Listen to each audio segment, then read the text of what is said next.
Hey guys, this is Susan with Pack Leader Dog Training, and I'm here with Rachel Kohler Dog Training, and we're here for Q&A 27. Happy Q&A Tuesday, Susan. Yes. Hope you're having a blessed Tuesday. I'm having the most blessed Tuesday. You know what's crazy, Susan? What?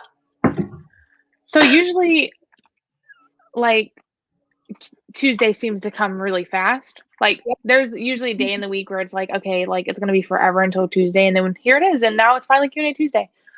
My sense of time is so messed up after last week, and I had 3 days off recovering from having my wisdom teeth out. Oh yeah. My sense of time is just, I'm so confused. I feel like we haven't done a Q&A in like a month now. Did we miss a week by accident? It does feel like it's been a while. No, Right? but we're going to miss next Tuesday. We are missing Tuesday the 6th because somebody, me, scheduled a photo shoot. So Gaia and I will be out doing a photo shoot on the 6th. That's so awesome. So which will exciting.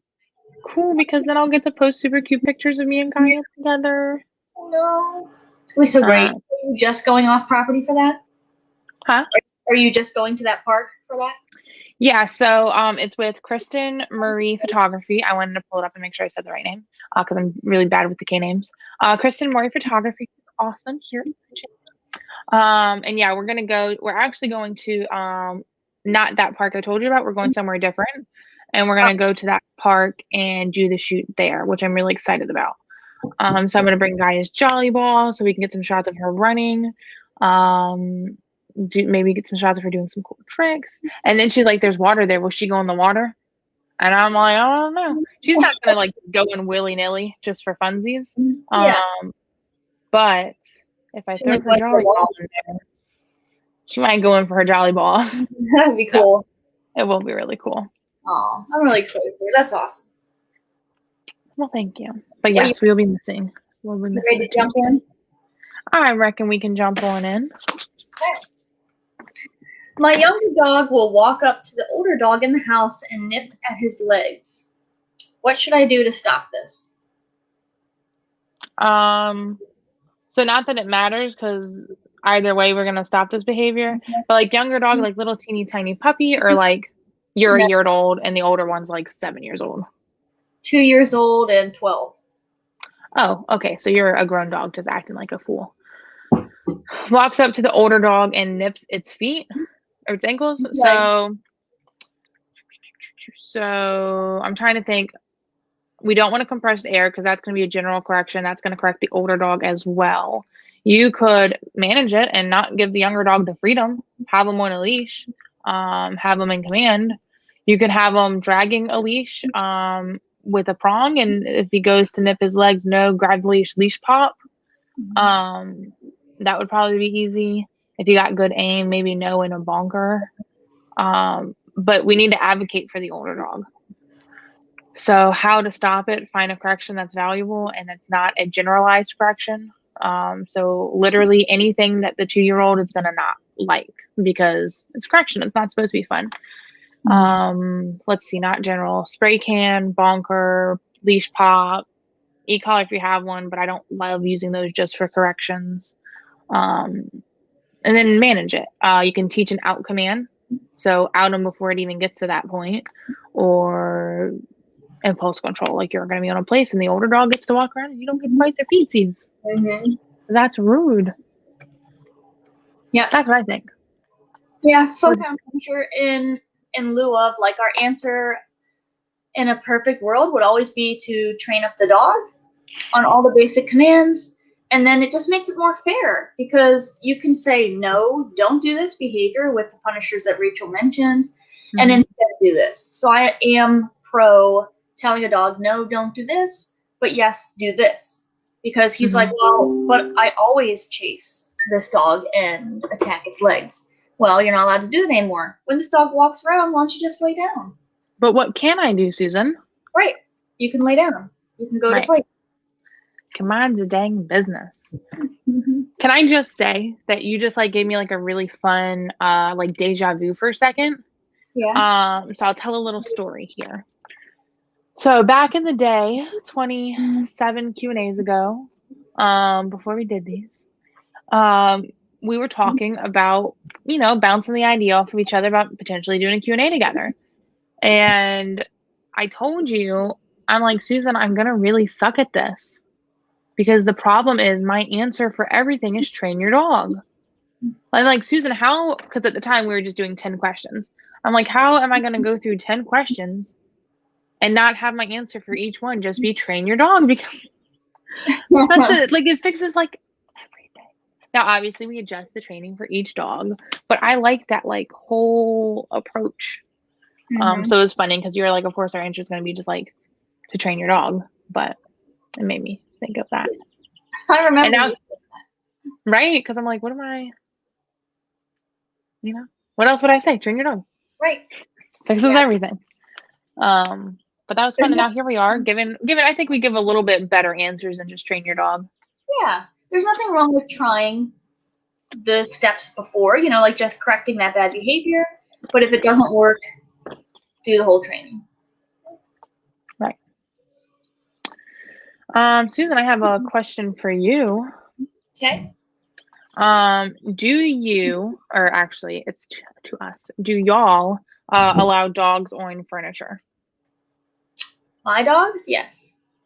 Board and trained dogs, no. Why? Because my dogs have earned the freedom. They are pretty good dogs, and if they aren't, it's just because I haven't followed through with the training. Big mood. Shock! But if it's a board and trained dog, they're doing a reboot.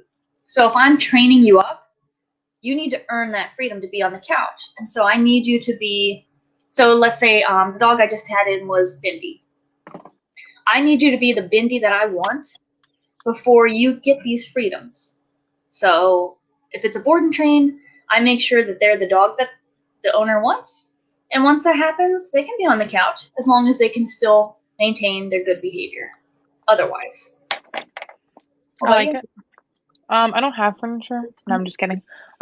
Tables. He's sitting on the floor. No, yes, so the rules for Gaia currently are she is allowed up on furniture only when she's invited. So she doesn't get to just run up and jump onto the couch or onto the bed. But if I say up, she's allowed up. And then she can like get off when she wants, but you have to be invited up. And I like that just because, sometimes I don't want you in my bubble. So wait until like I ask for you to come up. So that's my go-to with furniture. But the only time I'm ever like get my feelings hurt about dogs being on furniture, get my feelings hurt, is if the dog's got separation anxiety, or really any anxiety, but mainly separation anxiety or any form of aggression. You don't get couch furniture, or you don't get couch furniture. You don't get couch privileges. You don't get furniture privileges. But other than that, I'm like, it's your furniture. It's your house. Right. That's my thoughts on that. It's fair. Oh, Susan, side note, can I interrupt you before you ask me a question? I just had a thought. Okay. It's going to be really fun. So not next week, because again, no Q&A next week. But at some point in the next weeks to come, you know how great would it be to sit here and cut treats while we do a Q&A? You shut up. Can we do that? No, you shut up. I was going to do that today. I was like, no, because people don't want to see me cutting treats. I guess you wouldn't really see it. I'd just be like looking down here and looking up. I thought about it. Why not multitask? Because I got to cut them anyways, so. I have to cut them. I've got, look at all this. Oh my gosh. I got to cut all of these. Oh my God. Okay. So. Can I wait till my new fancy scissors get in? See, that's why we can't do it. So 2 Q&As from now, we'll just cut treats while we're doing it. Because that way I can show them that big treat. It was like the size right. But no, that'll be good because then it's like killing 2 birds with 1 stone, right? Yeah. It's really time consuming. Okay, cool. I got new scissors I'm really excited about. I'm excited for those scissors.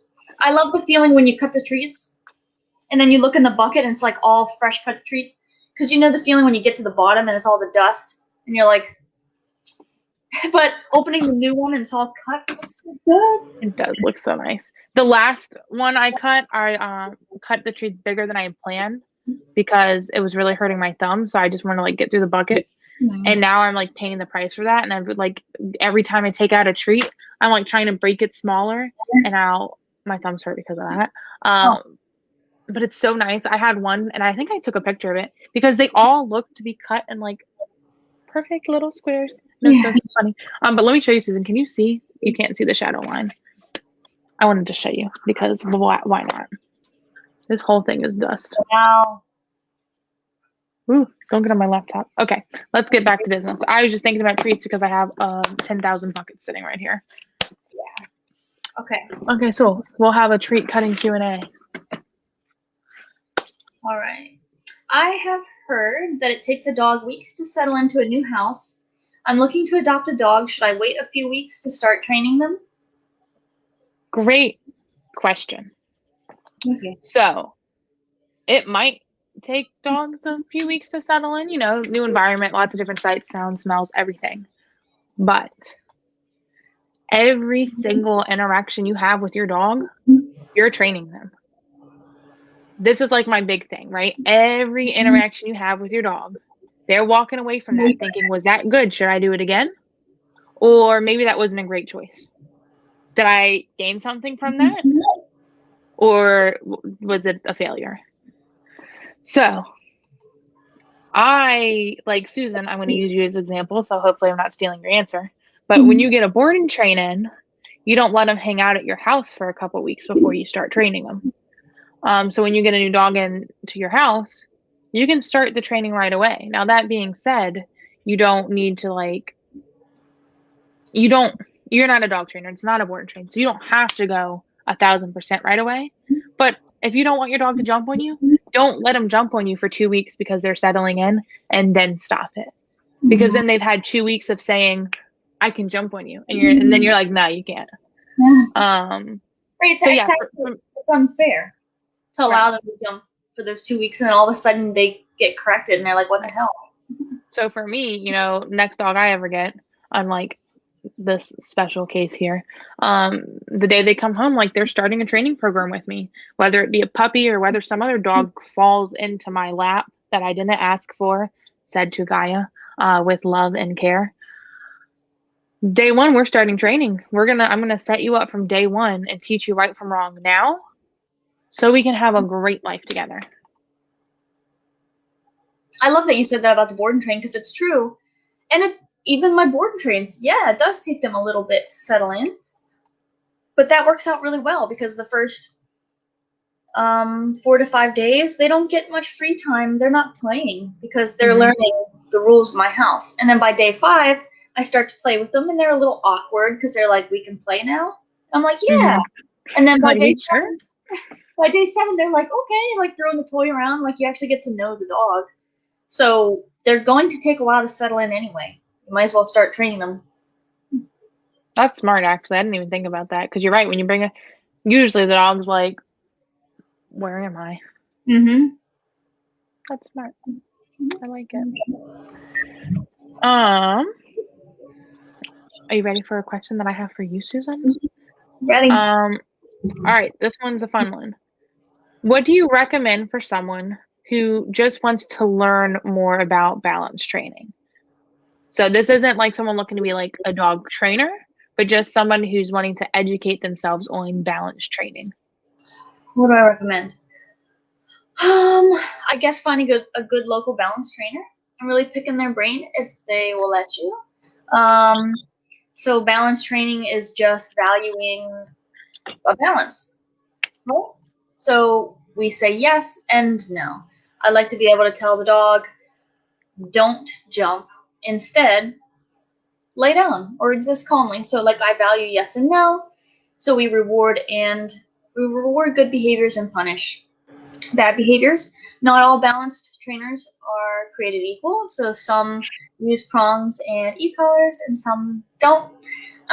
Some use, different techniques. So it's just finding someone that jives well with you. And that's what life's all about anything, like finding the right vet, finding the right trainer. Just find someone that vibes well with you and then just really pick their brain, because that's what they're there for. And if they aren't really open with what they're doing, then that's probably not the right fit.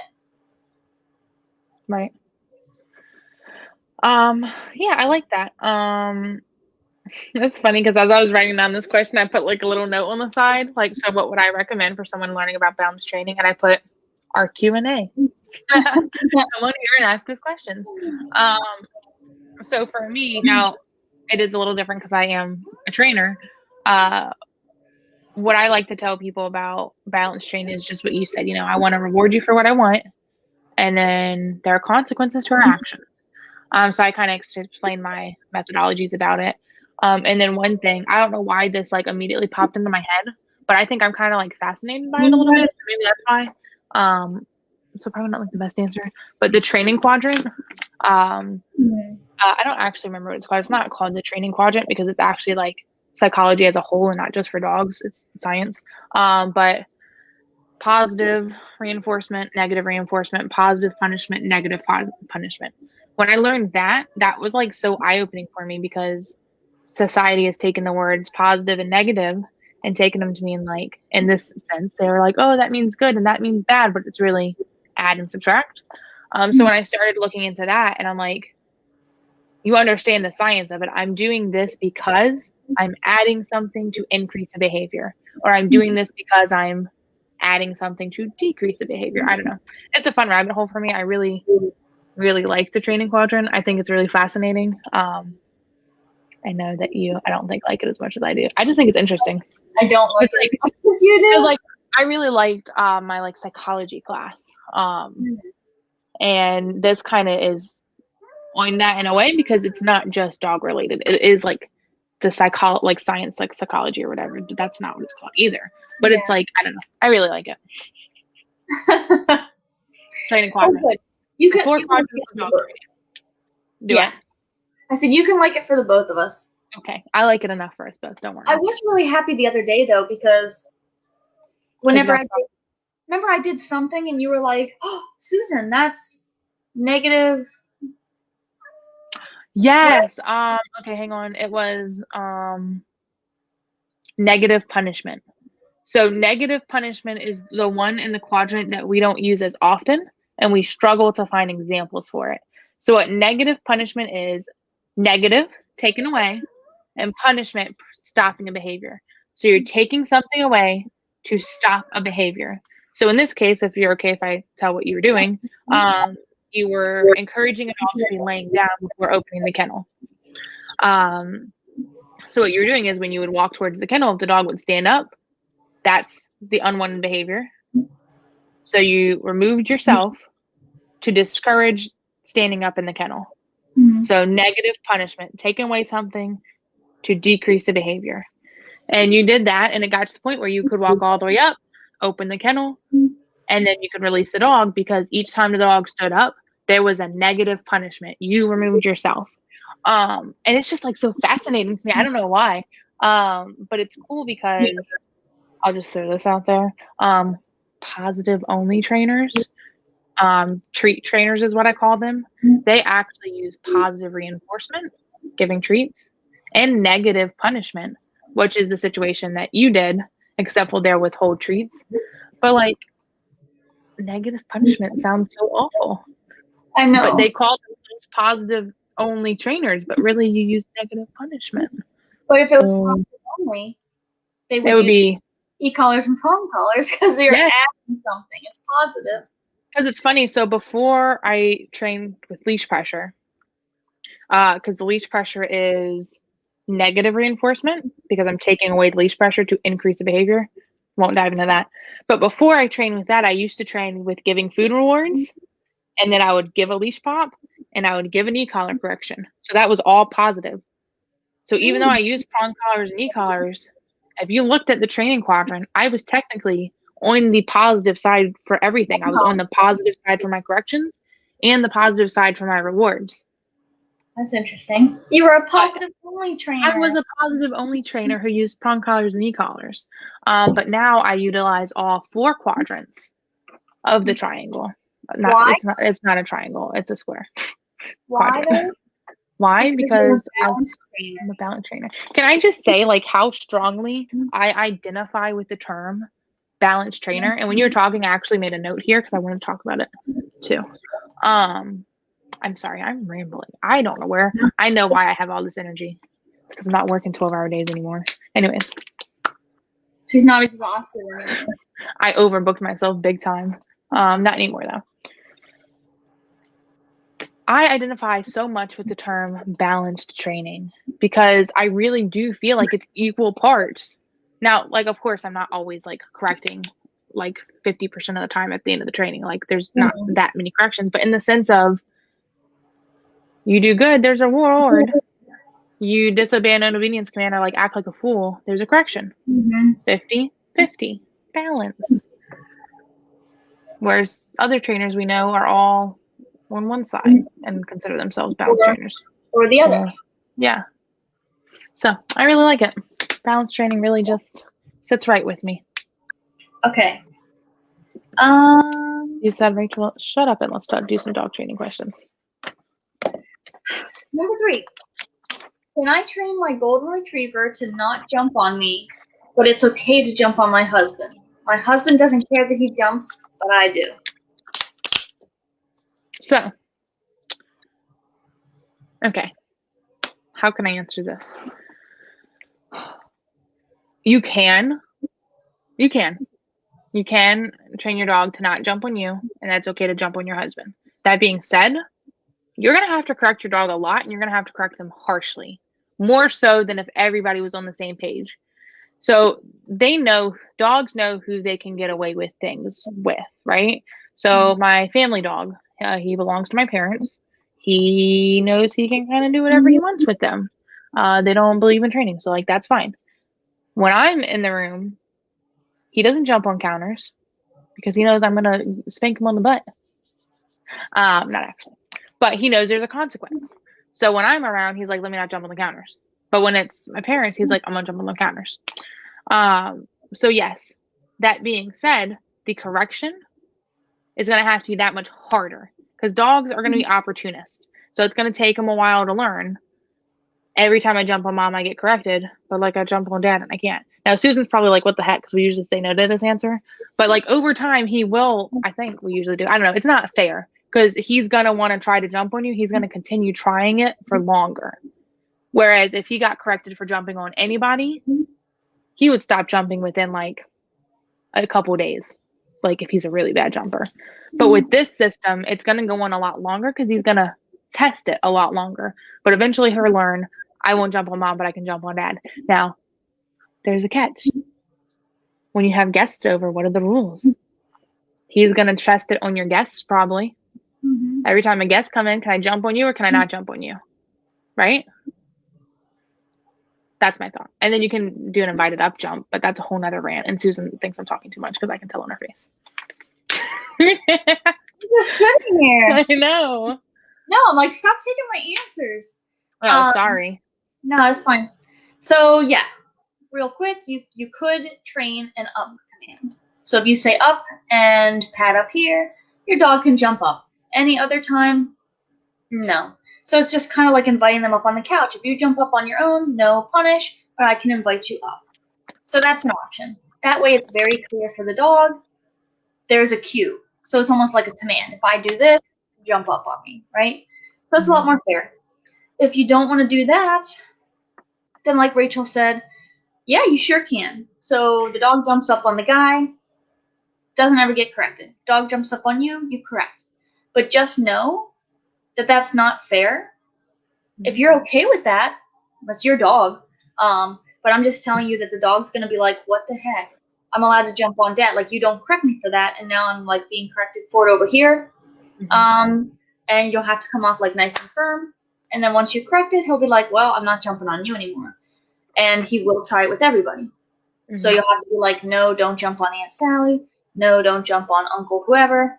No, don't jump on these people. Only jump on dad. So it's going to be really annoying because he'll probably try to jump on everybody or correct him for everybody. But you can do it. Easiest thing, I think, is it invited up. I like that. Yeah. It's actually funny because I started to train that with Gaia, and then she got her that privilege taken away. But not the point. But it was really cute because I was finally at the point where I could say up. And it only happened like 2 times before I stopped doing this with her because she was having some potentially separation anxiety. So it's a little more strict with her right now. But I would tell her up and she would jump up and it was super cute. Oh. Okay. But yes, good question. Susan, Mm-hmm. I have a question for you. Yes. It's very important. What's my favorite command? No. How long do you... No, I'm just kidding. Those are my favorites. Why do some people train their dogs in another language? Because they can. No. A very good answer. Next.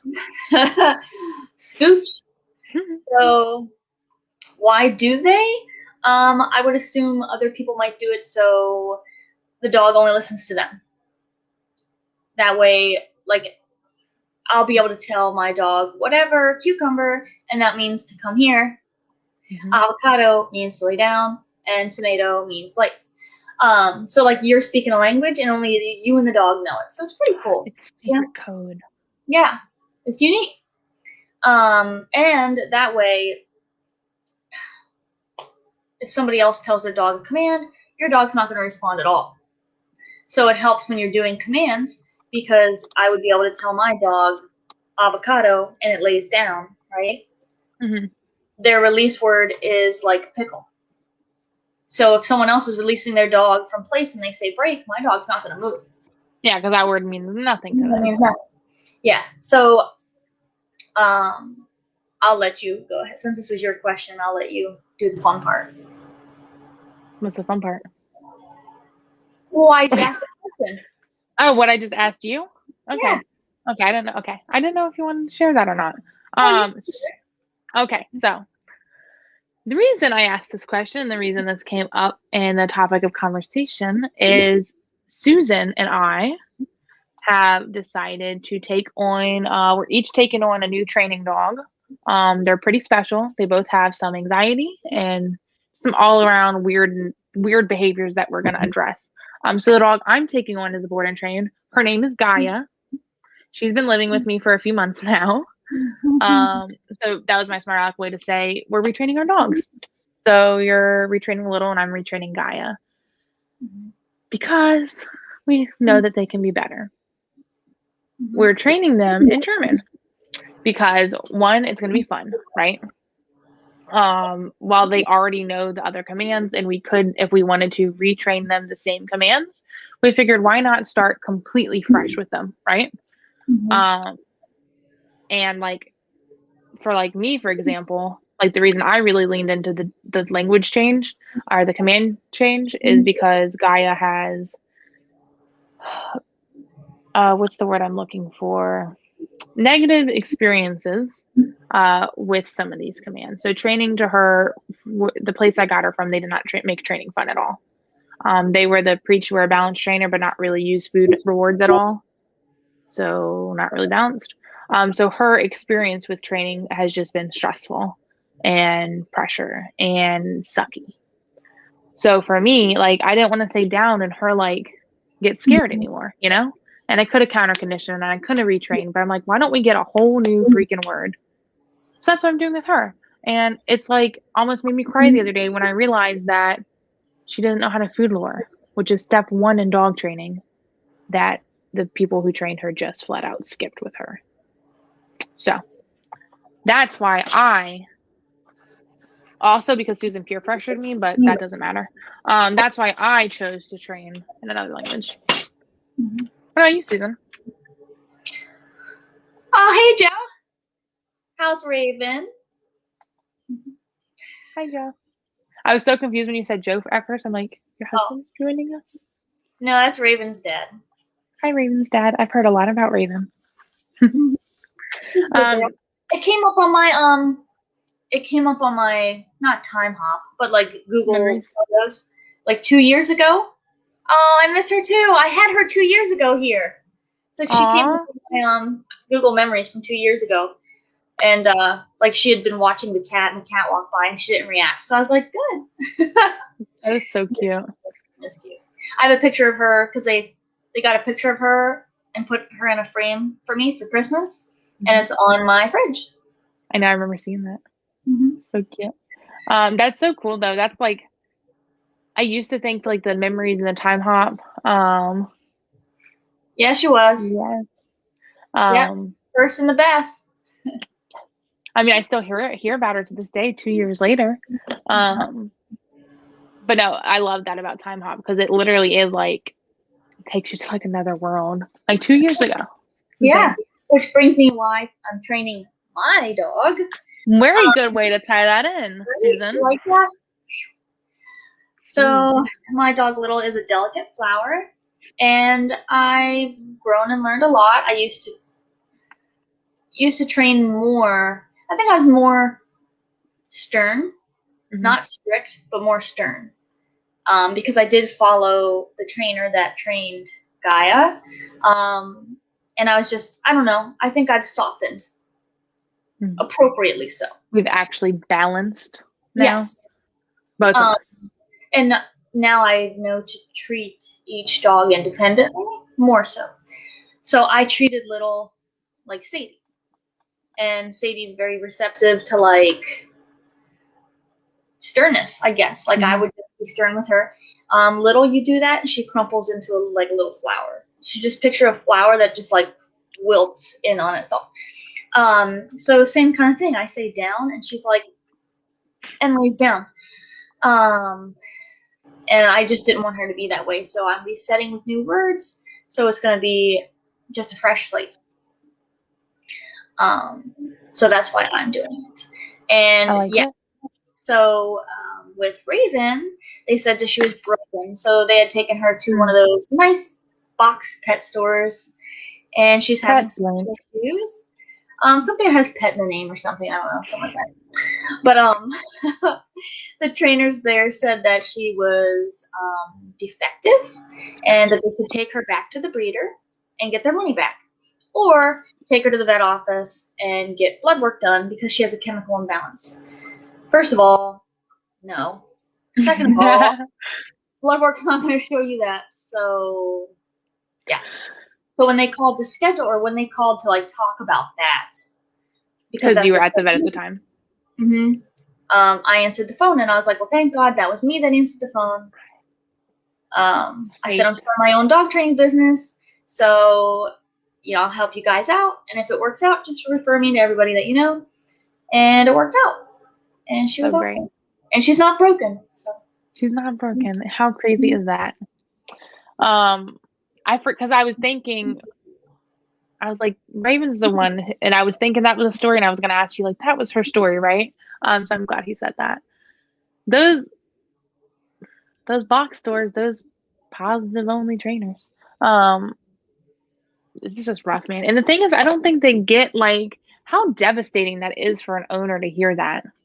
I know I've shared this story before because it just blows my mind to this day. I was at a phone consultation with this woman, and she took her dog to Pet Blank for training, and 3 trainers there deemed the dog untrainable because it was a husky and it jumped on people. No aggression, just excitement. And it's like, I told them, I'm like, I'm so sorry. They were like, we were devastated. They said our dog was untrainable. Yeah, Joe says his life was crushed. I'm sure, like, I can't imagine having a dog and having a problem and then going to somebody who's supposed to be professional and who's supposed to like help you, and because it's not in their skill set to fix the problem, they say that your dog's broken, there's something wrong with him, they're untrainable, rather than saying, this isn't in my skill set, you could find something else though. Like, I think that's so important. I mean, I've had dogs before I had experience with more of the serious aggression cases. I still haven't had anything crazy. But before I took any aggression cases, I referred people to other trainers. I said, that's not something I'm equipped at this time to handle. Please contact this person at this training facility and they can help you.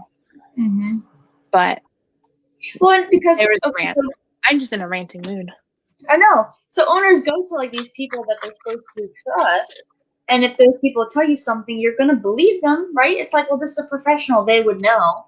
Mm-hmm. Most owners don't know to be like, no, that's not right. And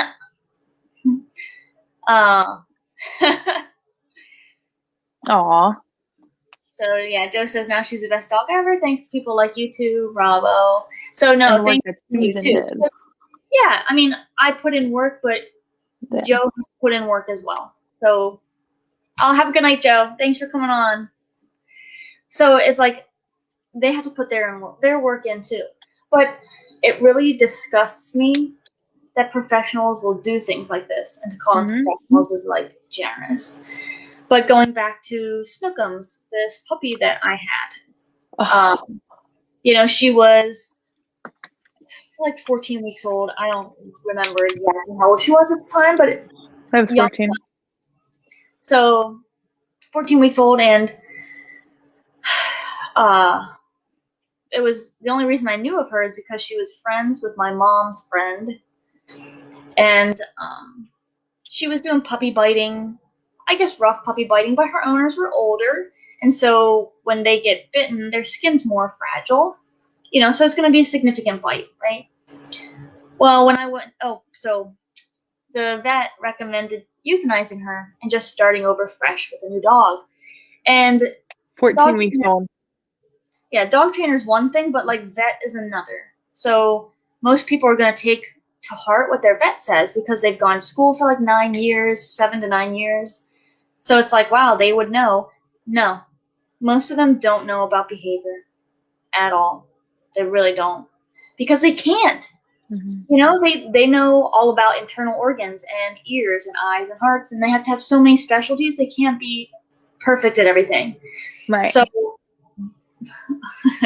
usually I would not recommend calling your vet for dog training advice. I just wouldn't. Seriously. It's not like they do it on purpose. Well, this guy, I won't talk about that guy. But, that's a whole different trash show. You know, they do their best, but they already have so many specialties that they have to be good at. Like, don't call me about your dog's health problem. Right. Because I call Susan about my dog's health problem, so I don't know. It's not my job. Like, that's not my lane. I don't know. And anytime I am talking to a client about things, like, I can't tell you, I've got this one client now, their dog's had some like bladder issues or whatever going on. I can't tell you how many times in a sentence I specify to them, I am not a vet. I don't know. Contact your vet. But these people have never owned a dog before, so like I want to give them a little something. But I'm like, I am not a vet, so please contact a professional. So I wish that trainers would have the same, not trainers, vets would have the same, give us the same courtesy and say they're not a trainer, contact a professional dog trainer. Mm-hmm. Because separation anxiety is the main one that or anxiety in general. Because how many times have you met a dog on anxiety medication and thought, wow, you're super calm and happy. You don't need these anxiety meds. Yeah, you see a dog on anxiety meds and you look at him and you're like, you're a hot mess. I can see why you're on these meds. Whereas like as trainers, we can train dogs and get dogs off of those anxiety medications and they can live happy lives. So, okay, so that's that. Okay. I don't know how, but still. Scooching on to the next one. Whose turn is it? I'll let you go. I don't want to be rude. Okay. Crating dogs, a must? I am a huge advocate of crate training. That's my answer to that. I'm a huge advocate of crate training because I can sit here and tell you all the potentially horrible things that'll happen if you don't crate train your dog. But I don't crate Gaia when I'm not home. So I crate her at night. I think it's a must. I think it's a really important skill set for your dog to have. You know, if your dog's got to go to the vet, that's already stressful, right? And then they're going to be put in a crate at the vet. So if they're not crate trained on top of that, there's another stressor, right? there's just situations where your dog would need to be crated in emergencies, and if they've never been in one before, you're just giving them unnecessary stress. I think it's a good skill for dogs to have. But I know some people who have never put their dog in a crate and are fine until their dog needs to be in one. Yeah. So I always tell my people I am a huge advocate of it. But if you're not going to crate train your dog, then that's not usually something I'm going to say that I won't work with you because of. Usually, depending on the dog's issues. Right. It goes back to my no unearned freedom. So I like to give them all the structure and then give them freedom later. Why? Because then there's no ifs, ands, or buts. I know with my training program, I can get the dog that you want. Mm-hmm. I can get that dog. From But the movies? yeah, depending on what movie you watch. Yeah. Fair Cujo. point. So yeah, I can get that dog. I can get a relaxed, calm dog that can Right. exist. I can't say you're a dog, aggressive dog will want to play with dogs, but I can get them to exist with dogs. Mm-hmm. But by doing the structure first, I can get you that dog. And now that we have the dog that you want, what's the recipe for success? How much structure versus freedom can they have? They'll let you know. So if you're like, you know what? My dog's doing great. I want to see how good he is out of the crate. And then you let him out of the crate, and overnight he chews on a box of pens and your wallet. And guess what? You're going back in the crate because you don't make good decisions on your own. That being said, my two dogs, right? Sadie and Little. Sadie's never crated ever unless I'm training Little and Sadie like wants to be part of the training. I might put her in her kennel because it's like not your turn. Mm-hmm. But with Little, now that I'm gonna start her board and train in April, she's going to be crated just like all the other board and train dogs because I want to set her up for success. I want to give her the best chance possible. Structure first, freedom later. So, do you have to crate your dog? Your dog will let you know. Your dog will let you know. I like that. I was thinking it's funny on a side note because you talk about like you say the recipe for success a lot. When we talk about like the structure after training. So like I tell my people, do this 90-day protocol, lots of structure rules, blah, for 90 days. Then you can like take some away, see how your dog does. And this is like not related to anything, but you call that a recipe for success. In my head, I'm thinking of like a science experiment. I'm thinking of like independent and dependent variables. And now we can like pick and choose which science experiment is going to make like the perfect dog. And I think that every time. And this time I wanted to say something about it. But it is. Yes. It is. Recipe for success. Well, science experiment. That was random, I know. But I like that answer. Your dog will let you know. Mm-hmm. I like it. Get away with everything. What's a good punisher for your dog? Your dog will let you know. Yeah. Yeah. Sorry, I was thinking of a dog that I'm having trouble finding, but that's a conversation for another day. I got a question for you, Susan. Yep. That's how I'm going to start out all of my questions. That I've got a question for you. That's how you started them so far. I got to keep it up, But for real, how do you know if biting from a puppy is just puppy biting or if it's like actual aggression? So I'm going to say their intent. And it's easier for a trainer to know their intent. So when in doubt, seek out the help of a trainer, and they should be able to let you know. But watch their face, right? So you'll know, like when a puppy's just like mouthing, they're kind of like, nom, nom, nom, their mouth is all over the place. They're like, nom, nom. And then they might bite you and then go bite a toy and then whatever. You'll see the change, right? So you're walking and the dog's like staring at you and all of a sudden their head might go down, their ears go back, and they like lunge and growl at you or bite you. Like it's all in their intent. So watch the dog. Really watch the dog. They'll let you know. But it will look like they have the intent to bite, not just a puppy like chomping on you like a toy. Right. That's the last thing too. What about you? I like that. No, exactly what you were saying in the beginning. I'm like me, I can just look at it and know, but it's a lot of body language for me, right? So If you're bouncing around, tripping over yourself, being like, like you're a drunk little puppy, like flooping everywhere, and like you said, just mouth is on things. And even if like I get up to you and mouth, you're being floopy. But if you're being stiff, and it's like I think it's quicker too, right? Mm-hmm. So oftentimes, like when you're looking at dog body language, if the dog is like flowy and moving, like then they're just being a goof. But when you get really stiff and it's that quick or bite, like I'm going in for the bite, and that's my intention is biting you, not I just want to put my mouth on things. And that's how I tell, just like the body language. And usually puppies, and that's why when you see puppies, they're all usually like falling, tripping over themselves because they're just goofballs. Okay, so this conversation right there made it's like I could see myself having a puppy because the stumbly, stupid, drunk puppies right. are really cute, but like they're a lot of work too. So, Susan, you're gonna get on this wait list for me. No, I can't get on it now. We're gonna get a Mally together with me. Huh? Well, wait like 5 years. I'll wait 6 months to a year because then we're gonna get a Mally together.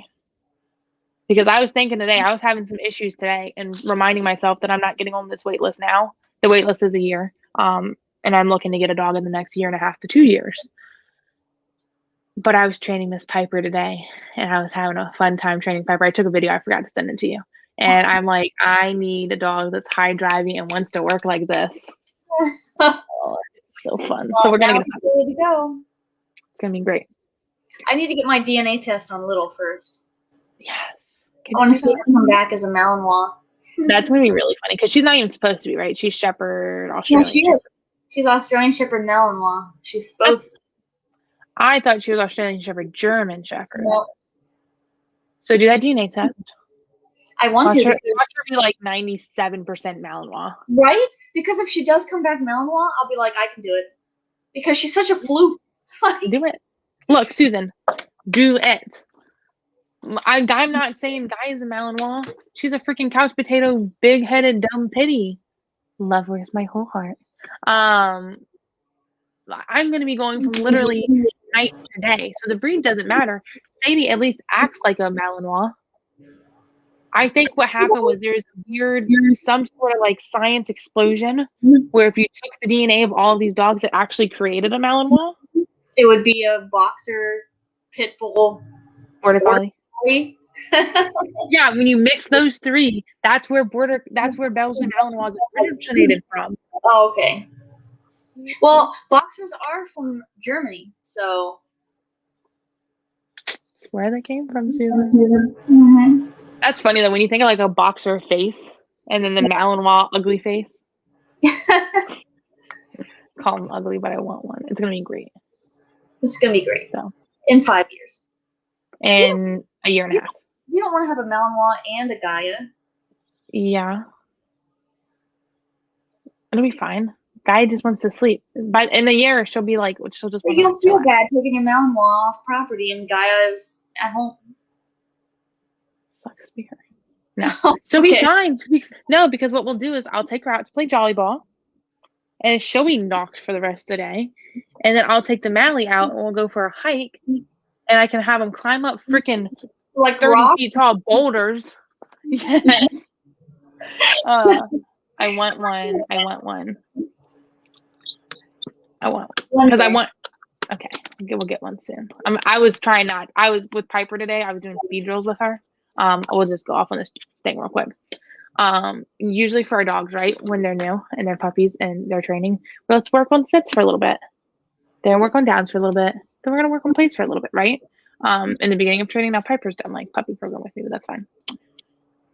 This dog is so smart. I was like, I'm gonna mix them up. I'm gonna ask her different commands randomly and see how she's responding to just the verbals. So I'm standing beside her place cot and randomly running her through sit down in place. What?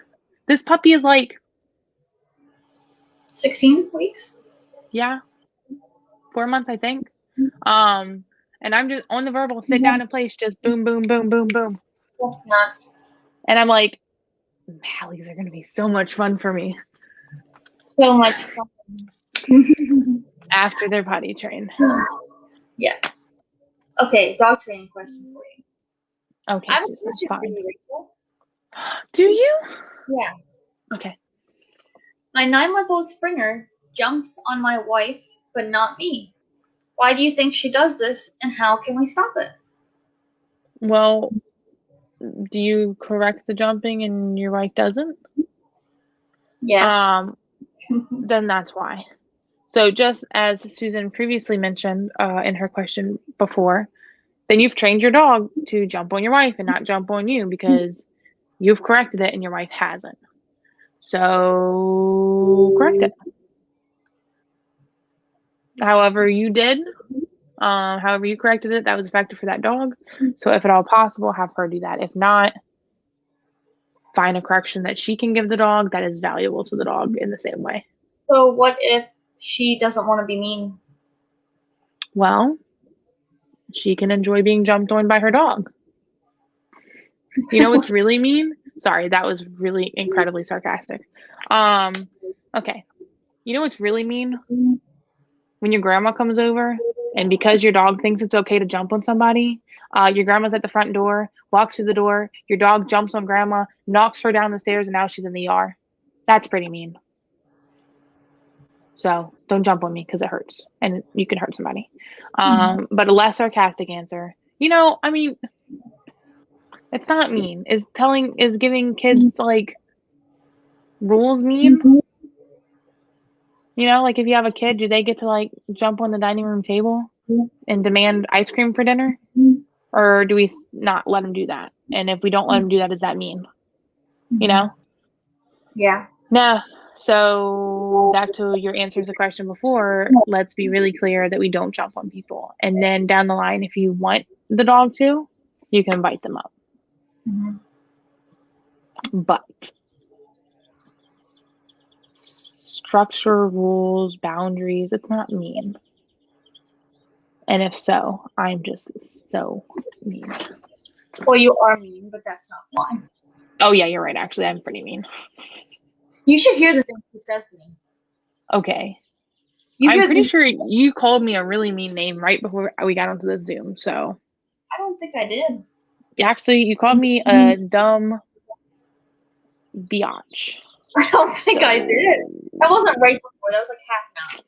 Well, I listened to it right before because I was late listening to your message, so I got on this Q&A with hurt feelings, and I came in like a professional and sat here with your dumb self for this hour. Until this moment. You composed yourself until this moment right here. You pushed me over the edge, Susan. No, we are honestly, we are really mean to each other. I have a question, though. Okay. Do you know 7 minutes. Do you know that song, I Feel Good? Is it the one that just is like, I don't know, Susan? Probably James Brown. Could you sing it and dance it for me? No, but I would like you to. Oh, okay. Should I do some like toe jumps too? Toe catch jump things? Yeah. Oh. Anyone who doesn't know what Susan's referring to, on a mystery Q&A, this dude got on here and started asking us to dance to this song. And I did not find it amusing. So if you want to find that comment, go listen to all 27 or 26 of our other Q&As. And you'll find it. Find it. You know what's bull, Susan? What? I posted that Easter egg in one of our Q&As. Oh, nobody. I was like halfway through. I was like, hey guys, if you hear me saying this, comment blah on this post. Nobody did it. Y'all suck. I'm just kidding. There's one person watching, by the way. Thank you for watching. On Susan's face. What? Oh, great on my page. Sorry. No, 2 years from now, they'll comment. I was thinking. I'm going to lose it because I'm going to be like, it's some random emoji too. And I'm not going to say it because people watching this won't know. But it's like some random emoji. Thanks, Jessica, for liking my post. And like 2 years from now, that I'm going to start getting comments on that YouTube. That's that emoji. And I'm going to be like, what's this about? Oh, it was to comment on your picture. Like you posted a random picture. Remember? Yes, I did. I posted a picture the next day, and I'm like, this is the date. Go scroll through and find this picture. Which I'm like, nobody's going to do that. But then that trainer that we followed, I would scroll like way deep in their page looking for stuff. I scrolled through like years back to find pictures of Gaia when they were training her. Oh, okay. Since we have one person watching, if they're still watching, one last question. Okay, we'll give you what you came here for. What are a few things you think every dog owner should know? I think every dog owner should know that every interaction you're having with your dog, you're training it. That's my big one. It's not a command, it's not anything. But if you're doing something with your dog, if you're allowing them to do it, then you're training them to continue doing it. So I had one client, they were like, it was like the end of the training, they mentioned wanting their dog to stop jumping. And that wasn't my bad. They briefly mentioned it to me when we started training. I forgot, right? Well, every time I saw them, their dog would jump up and they'd like kind of pet it or whatever. Dog graduates training and they're like, how can we address the jumping? And I said, oh my gosh, I didn't know like you really actually wanted to. Because it looked like you were like petting the dog, whatever, blah. And they were like, well, no, we just didn't know how to stop it. But that interaction every day, you were training your dog to keep jumping. So just be really mindful of your actions with your dog. That's my thing. I want every dog owner to know. Be mindful of what you're doing with your dog and what you're unintentionally training them. Yeah, no, that's good. A few notes I had: dog parks are toxic. Mm-hmm. So that's one note. Not only for diseases, but other dog. Oh, hey, it's Heather. Okay. Heather says, I'm just sitting here trying to suck up all of Susan and yours too, Rachel's brain. Howie and Penny are still out cold, by the way, Susan. I'm sure I heard about how awesome the lesson went. Yeah. Oh, all their commands are on the e-collar now. Heather's doing an awesome job with Howie and Penny. So I'm glad that you're here soaking up everything. If you have any questions, let us know in the 4 minutes that are left. Thanks for watching. Yeah, you happen to join in when we're just like bullshitting half the time. I know. I promise. Sometimes we're like questions, but sometimes I'm feeling a little ranty. Yeah. Today is one of those days. Okay, sorry. I've got energy. No, it's good. It's good. Dog parks are toxic. So not only for the diseases, because like I would literally toxic. Literally toxic. I would take Sadie to the dog park when there's nobody there. And there's like diarrhea everywhere. And so the first thing I think of is worms. I'm like, ew, worms. Plus, I don't know y'all's dogs. I'm talking like Rachel. I don't know y'all's dogs. Oh, all right. But like, it's a good place to have a recipe for disaster, not success. Because people don't watch their dogs. Like, they'll just let their dogs do whatever, and they don't pick up on the signs that I would. So if I go to a dog park at all, it's to practice like healing outside of it, or outing a dog away from the fence on the outside of the fence, running them through their commands, having dogs, distract them. But I wouldn't go inside a dog park now. The other thing is your dog is for you. Yeah, your dog is for you. People will ask me, like, I'll say Bindy's people. We were at Lowe's, and of course, if you have a well-behaved dog, everybody and their brother is going to want to come up and pet them, and some people will ask, and some people won't. So if I'm out with a board and train, I am doing this. Like, I'm looking around at everybody to make sure. You froze there. Oh. I said if I'm at like Lowe's and I have my board and train in LA, I am constantly like searching around to make sure like no one's touching my dog. Like, I'm watching and advocating for the dog. But like Bindy's owners were saying, so if someone comes up and asks to pet her, what do we say? Because you don't want to sound rude. And I don't care if I sound rude anymore. Like, I'll just be really short now because I'm tired of giving a reason. I don't need to give a reason. Like, no is a complete sentence. Yeah, no is a complete sentence. So, and like this one time, okay, my dog is for me. Your dog is for you. So I was at Pet Something, big box store, and I had Bindy in a lay in the front of the store. So when you when you first come in the doors, there's Bindy. But of course, I'm going to set her up for success. So if somebody's coming in with a dog, somebody was, and the dog was at the end of their leash, I broke her out of the lay so that nothing terrible happened, because the dogs learn that you advocate for them. So I'm not going to let this dog approach my dog in a lay because my dog can't go anywhere, and that's not fair. So I broke her and took her out of the lay, and this dog was like coming right for where Bindi was. I took her around like the little middle, like the middle section where they like have pallets in the middle of the floor. So I took her around it and I put her back in the lay. The dog walks right past, like right up to us again with this guy. So I broke her out of the lay and I moved again, and he walked back into the store somewhere. So I set her back where she was to begin with. And then like 3 minutes later, he comes back. And I'm like, what are you looking for here, guy? Like, what are you doing? So as he's walking up, the dog's in front of him. And like Bindi's here. So I'm like, Bindi, break or whatever. I'm like, break. He's like, she wants to say hi. Can they meet? I'm like, no, she's in training. So that's why he kept coming back. His dog wanted to say hi to my dog. So he wanted them to like meet. And I was like, no, she's in training. And of course he was like, my dog's here for your dog's pleasure. Okay. Right. Socialization. Oh, that's another one. Socialization between dogs isn't two dogs meeting. It's two dogs just existing. Existence of socialization. So that's something I think owners should know too. You don't have to have a dog play date and the dogs run around and like play with each other. You just have to be in the same room together and be good. Right. I agree with all of the things. Granted, and we went over our hour. Yes, and I have to crop it. Thank you. I'm just messing with you. No, those were like all really good points, and now because we're over an hour, it doesn't matter.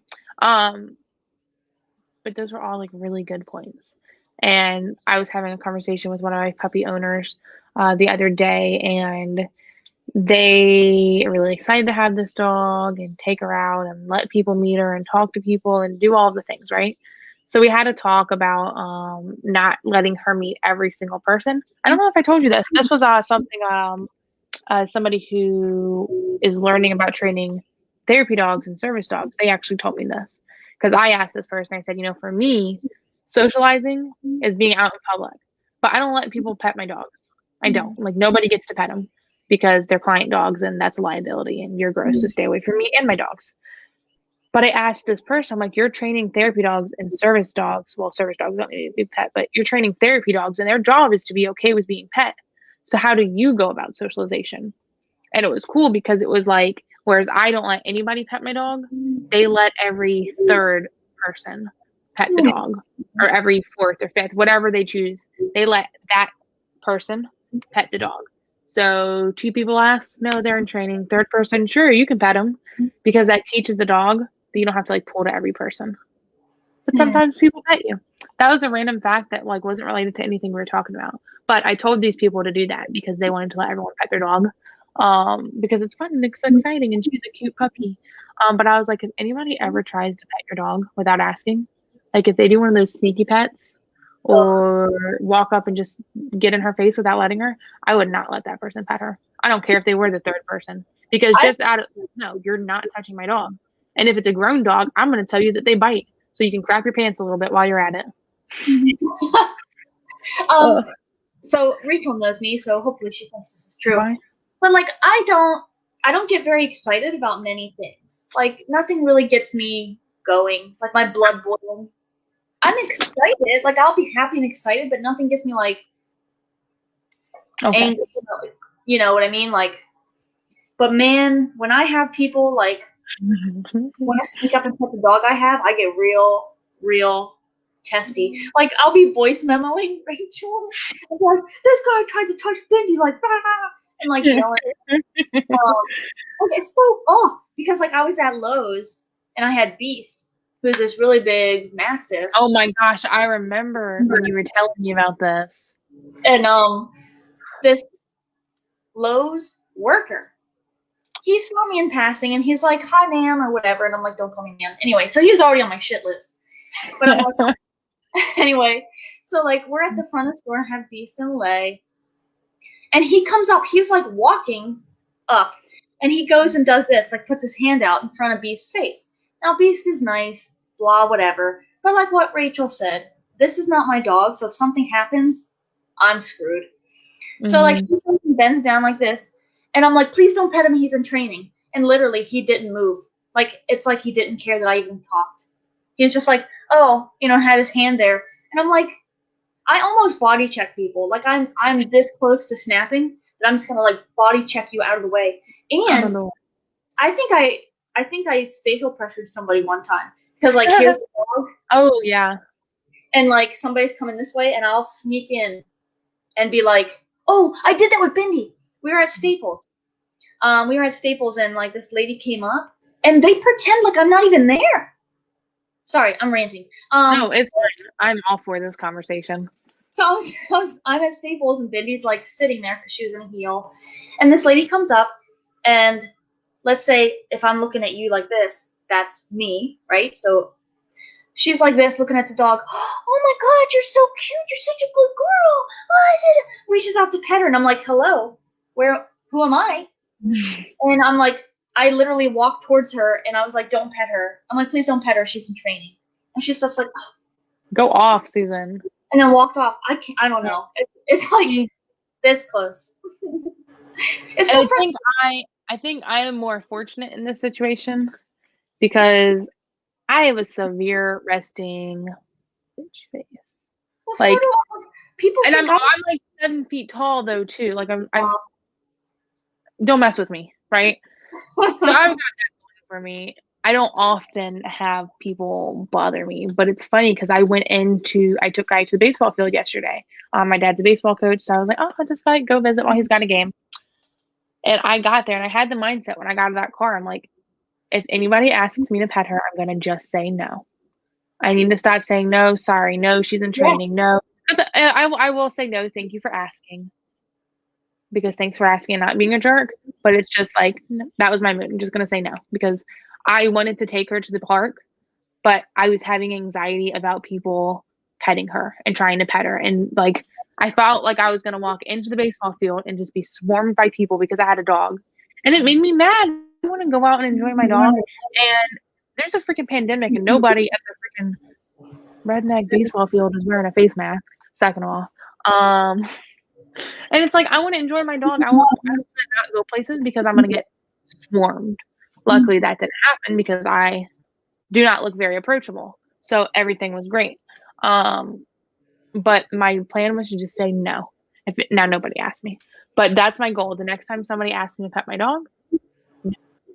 And at any time somebody argues the no, they're aggressive. That's my go-to. When owners are like, well, what do I say if like, because, people want to push, which is like the audacity. Could you imagine going up to somebody and asking them something if they say no, arguing them about it? No.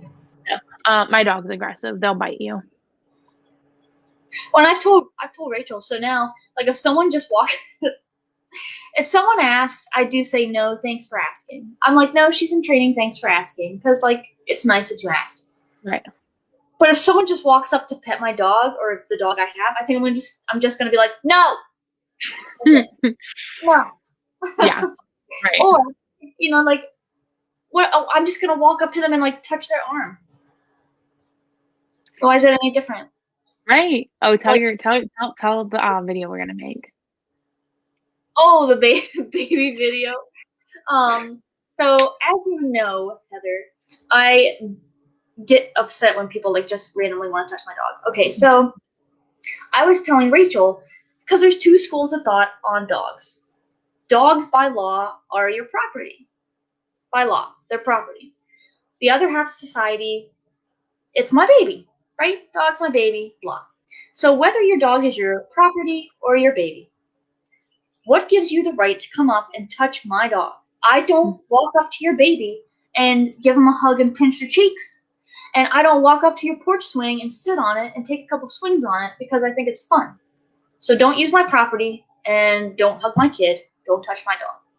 So the video that Rachel so beautifully thought of to do was one of us will have a baby, but we don't have children. So we're going to borrow somebody's baby. And the other person's going to come up and just reach out to like squeeze their cheek or something. And then what? Whoever has a baby. Whoever's holding the baby is just going to freak out. So that's why I'm like, we need to have a baby doll because I want it to be like dramatic. And guess you can't be holding someone's kid like screaming. But like holding this baby doll and you come over to like pinch its cheek and like I'll freak out and like scream and like hit you with compressed air. Or like slap. Like we should do one of those really dramatic fake slaps Yes. where it's like I go like that and then a second later you're like, oh. But like don't touch my baby. So why would you walk up and pet somebody's dog? Yeah. It's beautiful. It's gonna be great. It's gonna be really funny. So next time we get together, we need to do that. Yes. So We do. well, Susan, as much as I love sitting here and talking to you, I actually only signed up to talk to you for an hour, and I'm kind of ticked off that I had to talk to you for 10 minutes longer. So next Q&A, we're not doing one next week to make up for it for these 10 minutes. Thanks. Okay. Real talk though, no Q&A next week on April 6th because Guppy and I are getting our pictures taken for a little photo shoot. But we will be back on April 13th at 6 p.m. for Q&A number 28. So that gives y'all plenty of time to think of your dog training questions and to get back with us with them on the 13th. Yeah, then? Yeah, don't come at me. Yes, it's been a lot of fun. And thanks everybody for watching. You can follow us on Facebook, Instagram, and YouTube at Pack Leader Dog and Rachel Kohler Dog Training. Good night. Happy training.